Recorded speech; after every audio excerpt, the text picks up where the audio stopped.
नमस्कार दोस्तों, कैसे आप सब। थीमेटिक फंड्स के बारे में काफ़ी लोग पूछ रहे हैं और अभी थीमेटिक फंड्स की धूम भी चली हुई है। सबको लग रहा है कि वापस डिफेंस और बाकी जो मैन्युफैक्चरिंग यूनिट्स और भी जितने भी फंड्स आ रहे हैं उसमें हम पैसा कमा सकते हैं। देखिए, बात पैसे कमाने की नहीं है। आप पैसा 100% उसमें कमा सकते हो, लेकिन आपको ये बात ध्यान में रखना चाहिए कि ये सब एक सेक्टरल फंड, एक रिस्की सेक्टर है। ठीक है। हर एक मैन्युफैक्चरिंग कंपनी या जो भी एक कोई प्रोडक्ट बनाती है, उसको एक ही प्रोडक्ट के ऊपर उसको अपना कंपनी नहीं चल सकती। उनको अपने का प्रोडक्ट्स में वेरिएशन, नए नए प्रोडक्ट्स इंट्रोड्यूस करने पड़ते हैं। उसी तरह से एएमसीज का भी वही है। सेबी के रेस्ट्रिक्शंस ये है कि आप एक कैटेगरी में एक ही फंड रख सकते हो। इसके लिए अभी हर एक जो म्यूचुअल फंड है उनके पास अपना एक एक कैटेगरी का एक फंड ऑलरेडी है। अभी उनको नए नए फंड्स इंट्रोड्यूस करने पड़ेंगे अपने पोर्टफोलियो को बढ़ाने के लिए और अपना बिजनेस रन करने के लिए। तो जब भी कोई मार्केट में ट्रेंड चलता है तो ये ऐसे फंड्स एनएफओस आते रहते हैं। ठीक है। तो अगर आपके पास ऑलरेडी 6 7 8 फंड्स है, जो आपने कन्वेंशनल फंड्स आपने लेके रखे हुए, लार्ज कैप है, मिड कैप है, स्मॉल कैप, फ्लेक्सी कैप, ठीक है, तो इसके बाद जब आपके पास आपका छठा या आठवां नौवां फंड जो भी है वो आपका ये व्हाट कॉल्ड या थीमेटिक फंड या सेक्टरल फंड आप ले सकते हैं। बट ये आपका पहला फंड नहीं हो सकता कि आपने जैसे अभी इन्वेस्टमेंट चालू कर लिया है और आपको लग रहा है कि बाकी किसी ने आपको बोल दिया ये फंड ने देखा, आपने देख लिया कि इसने लास्ट 2 3 साल में अच्छा परफॉर्मेंस दिया है, तो ये आपका फर्स्ट फंड नहीं हो सकता। आपको इसको आपको ऐड करना है तो आपका ये आठवां नौवां फंड हो सकता है। आपका ये दूसरा तीसरा फंड नहीं हो सकता है। तो इतना बात एक ध्यान में रखिए। ठीक है। अगर आप किसी रेस्टोरेंट में भी अगर जाते हैं या कहीं पे भी मेनू होता है तो आपके पास बहुत सारे आइटम्स इसमें होते हैं, क्योंकि एक होटल को वो सारी चीज़ें आपको देनी पड़ती है।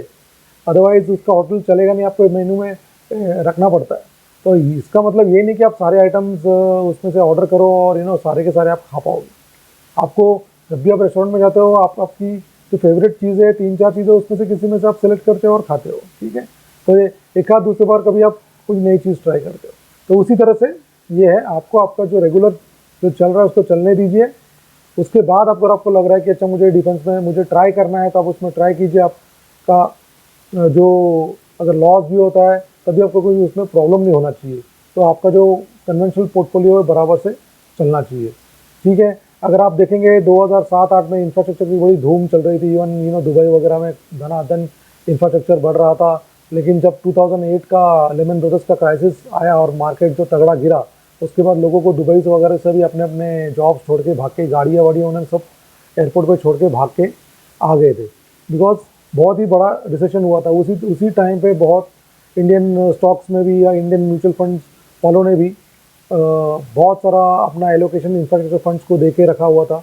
एंड हर एक क्लाइंट के पोर्टफोलियो या इवन इन्वेस्टर्स के पोर्टफोलियो में, जो म्यूचुअल फंड इन्वेस्टर्स हैं उनके पोर्टफोलियो में भी इंफ्रास्ट्रक्चर के जो स्टॉक्स थे अराउंड अबाउट 30%, 25 से 30% के करीब वो उन्होंने अपनी जगह बना के रखी हुई थी। लेकिन जब मार्केट गिरा 2008 में और जब पोर्टफोलियो खोल के देखा तो इट वाज लाइक, मतलब घमासान मार्केट गिरा हुआ था, बहुत ही तगड़ा गिरा हुआ था। एंड 80% तक लोगों के पोर्टफोलियोज डाउन थे। मार्केट 64 65% के करीब गिरा था। तो ये है रिस्क इंफ्रास्ट्रक्चर फंड्स का।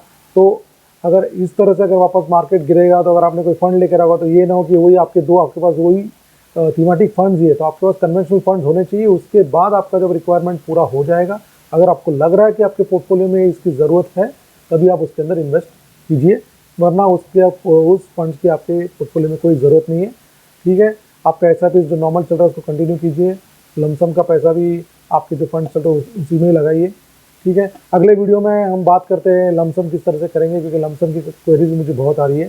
तो ये वीडियो अगर आपको अच्छा लगे please like share and subscribe. जय हिंद, जय भारत, जय श्री राम।